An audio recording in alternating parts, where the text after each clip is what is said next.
Hola, sean todos bienvenidos nuevamente a este tiempo de Escuela Bíblica de COC. Estamos estudiando el Sermón del Monte en Mateo 5. Vamos sin más a entrar en esta porción, así que estemos preparados para hacerlo, sobre todo pidiéndole al Señor que nos guíe a través de este tiempo.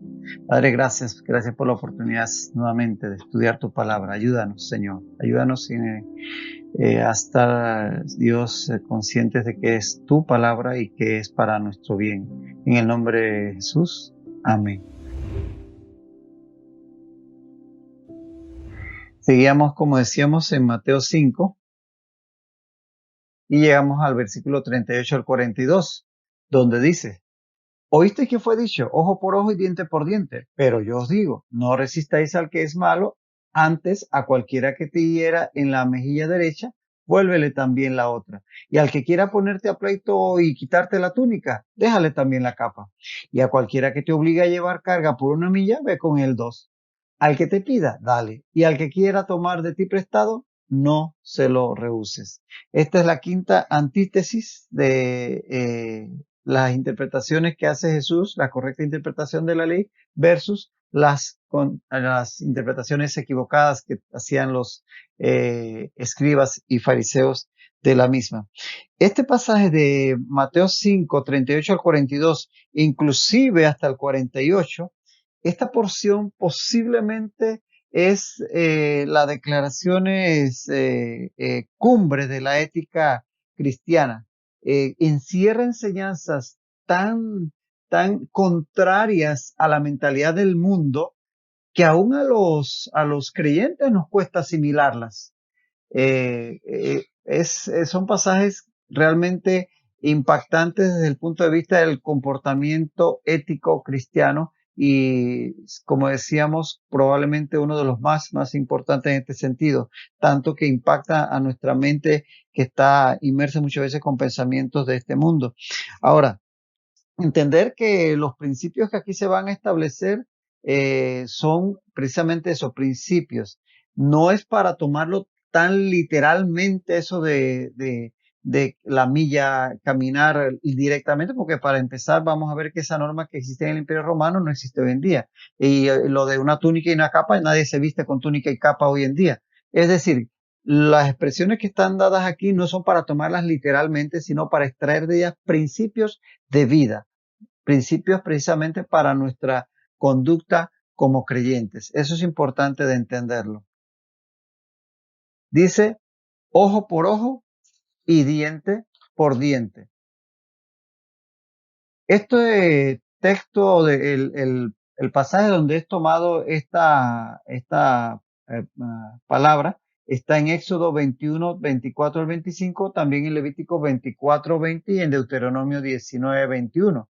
Leemos, por ejemplo, en Éxodo 21, 24 y 25, dice, ojo por ojo, diente por diente, mano por mano, pie por pie, quemadura por quemadura, herida por herida, golpe por golpe. También lo dice Levítico y lo dice Deuteronomio. Esta era la llamada ley del talión o lex talionis en latín, porque el derecho romano asimiló algo similar. Entonces, la ley del talión es como se le llama a esta norma. Viene el término del latín talos, que significa semejante, como de tal palo, tal astilla, o es de la misma talla. Esos son términos que vienen del latín. Pues talos significaba semejante en latín y de ahí viene la ley del talión, de darle a alguien semejante castigo como el daño que causó. Y de ahí el término ley del talión. Ahora, leyes similares ya existían en la antigüedad. Desde, por ejemplo, el Código de Hammurabi, que es el más antiguo código legal que se conoce, eh, fue encontrado allá en Mesopotamia, se encuentra en esta columna de basalto de más de 2 metros de alto que se encuentra hoy día en el Museo del Louvre en Francia.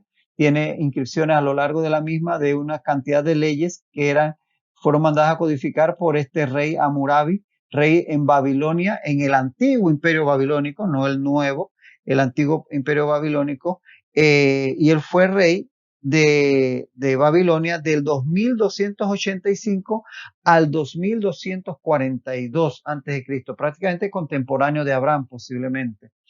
De tal manera que es ahí en ese código de Hammurabi, en ese código de Hammurabi aparece una expresión similar a lo que hoy llamamos ley del talión. O sea que es un término que una manera de lidiar con los conflictos legales que ya viene de muy antiguo.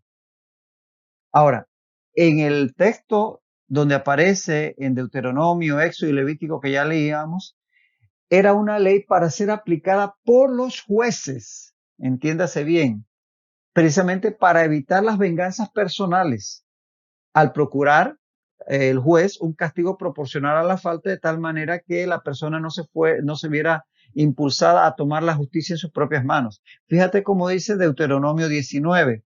En Deuteronomio 19, en el versículo 18, por ejemplo, dice, y los jueces, no la persona, los jueces inquirirán bien. Y si aquel testigo resultare falso y hubiere acusado falsamente a su hermano, entonces haréis a él como él pensó hacer a su hermano. Y en el 21 dice, vida por vida, ojo por ojo, diente por diente, mano por mano, pie por pie. Eso era para ser aplicado por los jueces presentes para evitar la venganza personal. Y de hecho, desde el principio fue utilizado, claro, las expresiones ojo por ojo y todo esto estaban así crudas, pero desde un principio prácticamente este tipo de normas legales se llevaron a una práctica mucho más sencilla, es decir, se hacía un pago en efectivo conforme al daño, aunque fuera un daño físico, un daño de un golpe que había dañado la mano de la persona, se hacía la traducción equivalente, lo que estimaban como algo equivalente en dinero. O sea que desde un principio se hizo la práctica de hacer una conversión a dinero del daño, pero siempre de forma proporcional. Decía Mahatma Gandhi, ojo por ojo y todos terminaremos tuertos, porque ciertamente todos ofendemos, ¿no? Y si aplicamos una ley del talión así cruda, sin interpretar de que que ojo por ojo, decía Mahatma Gandhi, todos terminaremos tuertos. Creo que en eso tenía algo de razón. Los fariseos, por otro lado, apelaban a esta ley para justificar la venganza personal. O sea que si me la hizo, me la paga. Y así anda la gente hoy por la calle cuando realmente ese no era el sentido. El sentido era para que lo aplicaran los jueces y entonces evitaran las venganzas personales, porque de hecho las venganzas personales estaban prohibidas en la palabra. Ahí tenemos tres pasajes, por ejemplo, en Levítico 19, 18, dice así, no te vengarás ni guardarás rencor a los hijos de tu pueblo, sino amarás a tu prójimo como a ti mismo, yo Jehová. Y en Proverbios 20:22 dice, no digas yo me vengaré, espera a Jehová y él te salvará. Y en Proverbios 24:29 dice, no digas como me hizo, así le haré. Daré el pago al hombre según su obra. En todo momento Dios prohibía la venganza, pero los fariseos, tomando o malinterpretando este tipo de pasajes, eh, apelaban a la venganza personal o la justificaban al menos, cosa que el Señor Jesús viene más bien a darle una correcta interpretación y a ir más allá para dar una mayor profundidad a lo que es la ética del reino. Dice allí, porque yo os digo, no resistáis al malo. Jesús está condenando la falta de amor, el odio y la venganza, ciertamente. Es lo que él está aquí condenando. No está está en contra de la venganza, está apelando al amor, en contra del odio, a la paz y al perdón. Nos llama a demostrar como creyentes, como seguidores suyos, como hijos de Dios, con nuestra actitud y con nuestros hechos que estamos llenos de amor y no de rencor. Esa es la filosofía que él quiere imbuirnos, esa es la forma de pensar y de actuar como creyentes, gracias a la presencia del Espíritu Santo de nosotros que nos guía a toda verdad, que él quiere que practiquemos. Y va a ilustrar esta verdad con tres ejemplos, tres eh, escenarios hipotéticos extremos. siempre usando un lenguaje hiperbólico, que como ya decíamos, es típico del hebreo usar hipérboles para poner énfasis en una verdad. Entonces él va a usar cuatro ejemplos un poco hiperbólicos, un poco extremos, para que quede claro en la mente de sus oyentes lo que quiere decir. Dice, a cualquiera que te hiera en la mejilla derecha, vuélvele también la otra. Ese es el primer ejemplo. Esto se trata de un golpe que era dado con el reverso de la mano y eso se daba con la intención de ofender a la otra persona. Esa era la, la intención. Si hubiese sido con la intención de herirle, se hacía con el puño cerrado, pero esto de darle un manotazo el reverso de la mano en la mejilla era hecho con la intención de ofender. Y Jesús no enseña en realidad que estemos procurando esto, es decir, que yo ande por ahí diciendo pégame, pégame. No es esa la idea, sino que está mostrando el principio de que si nos ofenden, respondamos con mansedumbre, dejando la ofensa en las manos de Dios. Es decir, que no andemos por ahí siendo ahí los más respondones, que apenas me gritan, yo grito, que apenas se me atraviesa el auto, yo me le atravieso a él, que si me quitó el puesto en la fila, yo le reclamo y voy para encima, porque yo no me dejo. Todo lo contrario, que a la ofensa respondamos con amor. Ya le digo, totalmente contrario a la filosofía del mundo, tanto que cuesta asimilarlo. Mira lo que dice el Salmo 37, 5 al 8. Encomienda a Jehová tu camino y confía en él y él hará. Exhibirá tu justicia como la luz y tu derecho como el mediodía. Guarda silencio ante Jehová y espera en él. No te alteres con motivo del que prospera en su camino, por el hombre que hace maldades. Deja la ira y desecha el enojo. No te excites en manera alguna a hacer lo malo. Y es que el Proverbio 15:1 dice, la blanda respuesta quita la ira, mas la palabra áspera hace subir el furor. De tal manera que, totalmente contrario a la filosofía del mundo, Jesucristo dice, en el reino de los cielos, si te atacan más bien, responde con mansedumbre. Dios sabrá poner todas las cosas en su lugar. Dice, al que quiera ponerte a pleito y quitarte la túnica, déjale también la capa. La túnica era una camisa larga que iba o sea, era la parte más interna de la ropa, que iba prácticamente ceñida al cuerpo. Y esta era la principal prenda de vestir de los judíos de la época. Y la capa era una prenda externa usada también en personas, sobre todo de bajo nivel económico, como lecho para dormir. Y por eso establecía la ley que debía, en caso de ser tomada en prenda, debía ser devuelta al pobre al anochecer. Ahí está eso en Éxodo 22, 26 al 27 y en Deuteronomio 24, 12 al 13. Por ejemplo, leemos en Éxodo 22, 26. En Éxodo 22, 26 dice, si tomares en prenda el vestido de tu prójimo, a la puesta del sol se lo devolverás. Dice el 27, porque solo eso es su cubierta, es su vestido para cubrir su cuerpo. ¿En qué dormirá? De tal manera que tenía que ser devuelta, sobre todo al pobre, a la noche. A esta es la túnica y la capa a que se refiere el Señor Jesucristo. Y lo que él expone es el caso de que alguien me estuviera reclamando una deuda ante los tribunales y mientras le pagaba me pidiera algo en prenda, como algo que yo me quedo con eso hasta que me pagues. Entonces decía aquella persona, como me debes tanto hasta que me pagues, dame la túnica. Y entonces el Señor dice, si esa era la situación, no solamente la túnica, sino la capa. Y lo que está aquí enseñándonos el Señor Jesucristo no es que nos estemos quitando la ropa ahí para dejarle todo a la persona que nos reclame algo, sino que renunciando a lo nuestro, incluso a nuestros derechos en ocasiones, expresemos amor. Es mi derecho reclamar, es mi derecho, pero yo para no dar mal testimonio, sencillamente cedo mis derechos o cedo en alguna, tienes un pleito con el vecino que te pasaste medio metro, le cedes ese medio metro ahí, sí, total, eso no te hace más pobre ni más rico.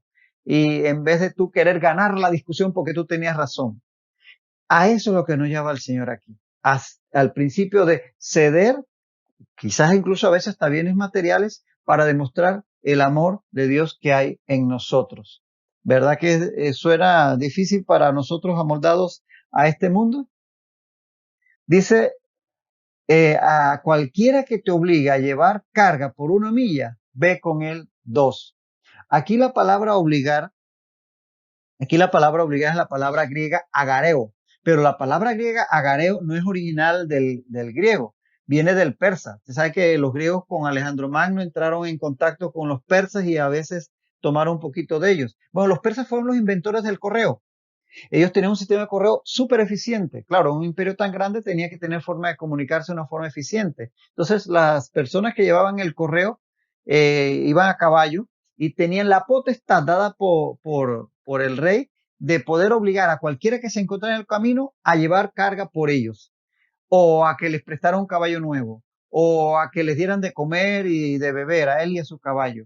Y ese jinete se llamaba el agareus. Entonces, los griegos tomaron esa palabra, ese término agareus, que era el jinete que llevaba el correo, con esa potestad de obligar a las personas a hacer algo para que el correo llegara a su destino, y lo trasladaron al griego con el verbo agareu, que es obligar a alguien a hacer una función. Y los romanos tenían una ley parecida. Las autoridades romanas tenían la potestad de obligar a cualquiera a llevar una carga hasta por 1 milla. Esa es la ley, hasta por 1 milla. 1 milla romana era la distancia que implicaba 1000 pasos. De ahí la palabra milla, de 1000. Entonces, los soldados romanos venían y le tocaban el hombro a alguien y le decía, llévame esta carga, y tenía que llevarla por 1 milla. Obvio, a veces se abusaba de esa norma y eso en todo, ¿no? Pero ese era el término que usa aquí el griego agareo, que en los romanos implicaba obligar a una persona a llevar una carga por 1 milla de distancia. Eso lo vemos, por ejemplo, en el caso de Simón de Cirene, al que obligaron precisamente a llevar la cruz de Cristo. Eso está en Mateo 27:32 y en Marcos 15:21. Por ejemplo, en Mateo dice, cuando salían, hallaron a un hombre de Cirene que se llamaba Simón. A este obligaron a que llevase la cruz. Y ahí el verbo en griego en el Evangelio de Mateo es agareusan. A este obligaron. O sea, nuevamente, es un verbo que significa obligar a alguien a hacer una función encomendada por una autoridad en este caso. Entonces, esto es lo que dice aquí el Señor Jesucristo, que si viene el soldado romano y te obliga a llevar la carga de él por 1 milla, no solo 1 milla, llévasela 2. Es decir, Jesús nos pide que cuando alguien me exija hacer algo, en lugar de hacerlo con enojo y amargura, lo hagamos con agrado. En vez te dijeron que te quedaras trabajando 1 hora extra para terminar un informe, te quedas 2 y tranquilo, feliz. Te dijeron que ayudaras a hacer algo que no era tu responsabilidad, eso no era tu trabajo era otro, pero tú con tranquilidad participaste, ayudaste y hasta más de lo que se te pedía. Con agrado, no es con enojo, no a regañadientes, sino con una buena actitud. A eso se refiere este principio, de tal manera que estamos reflejando con esta forma de actuar que es totalmente contraria al mundo, repetimos, que hay algo diferente en nosotros. Recuerden que nuestras obras van a testificar de lo que hay en nosotros y van a dar gloria a nuestro Padre que está en los cielos. Dice, al que te pida, dale. Y al que quiera tomar de ti prestado, no se lo rehuses. Este es el cuarto principio que aquí está el Señor esbozando para dar a entender que no es asunto de ir por ahí pagando mal por mal, sino más bien en pago al mal que nos hacen. Aquí lo que está expresando el Señor es que cuando alguien en necesidad me pida, no debo rehusarle esa ayuda, ni dársela de mala gana, y menos procurando lucrar de aquello que me pagues con intereses de vuelta, sino, en lugar de eso, dar y dar generosamente y con agrado, con una sonrisa en el rostro y en el corazón, no solamente externamente. A ese tipo de transformación nos llama el Señor por medio de la obra del Espíritu Santo en nosotros, a que cuando alguien en necesidad nos pida, nosotros con todo agrado demos. Y ya la ley lo establecía en Deuteronomio 15, 7 al 11, la importancia de dar al necesitado. Dice Deuteronomio 15, 7, cuando haya en medio de ti menesteroso de alguno de tus hermanos en alguna de tus ciudades, en la tierra que Jehová tu Dios te da, no endurezcáis tu corazón, ni cerrarás tu mano contra tu hermano pobre, sino abrirás a él tu mano liberalmente y en efecto le prestarás lo que necesite. De tal manera que ya la palabra de Dios lo había establecido, el ser generoso al ayudar al necesitado. Ahora, sí, hay muchas personas sinvergüenzas en este mundo pidiendo sin necesidad, pudiendo trabajar o pidiendo para malos hábitos. Es cierto. Bueno, el Señor Jesús no nos está llamando aquí a andar por ahí repartiéndole plata a todo mundo por la calle, pero sí al que nos pida en necesidad darle. El problema es que a veces no sabemos quién es un verdadero necesitado y quién es un sinvergüenza. Pero atención, atención. Es mejor darle a un sinvergüenza que dejar de darle a un necesitado. Es mejor darle a un sinvergüenza que dejar de darle a un verdadero necesitado. Así que ante la duda, tú mejor dale. Realmente el Señor se encargará de hacer los balances de cuentas después. Porque si cerramos nuestro corazón contra todo el mundo, vamos a cerrar nuestro corazón contra verdaderos necesitados a quien Dios nos llama a ayudar. Entonces, en estos pasajes del versículo 39 al 42 vemos 4 principios que podemos llamar sencillamente así como lo hemos puesto en esta tabla. El principio de la otra mejilla, que está en el verso 39 y que tiene que ver con lo físico de mi cuerpo, ¿no? Que cualquier tema que me agreda físicamente, yo sencillamente, en vez de responder con ira, con enojo, debo responder con paz, con mansedumbre. El principio de la capa, que tiene que ver con mis bienes materiales, que cuando alguien quiera algo de mí, en vez de reclamar y ponernos a pleitear, pues yo le cedo en la medida de que sea algo razonable, obviamente. No me voy a dejar quitar la casa y donde va a vivir mi familia. El principio de la milla extra, el versículo 41, que tiene que ver con mi libertad.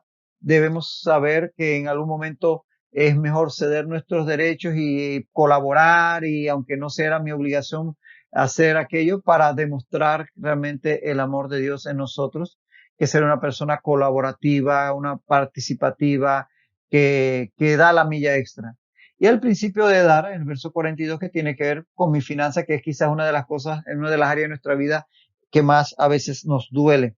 ¿Qué nos dice esto? Que todo lo que somos y todo lo que hacemos en todas las áreas de nuestra vida, en forma integral, tanto física como económica, emocional, en lo legal, etcétera, debemos reflejar los valores del reino de los cielos en todo lo que hagamos.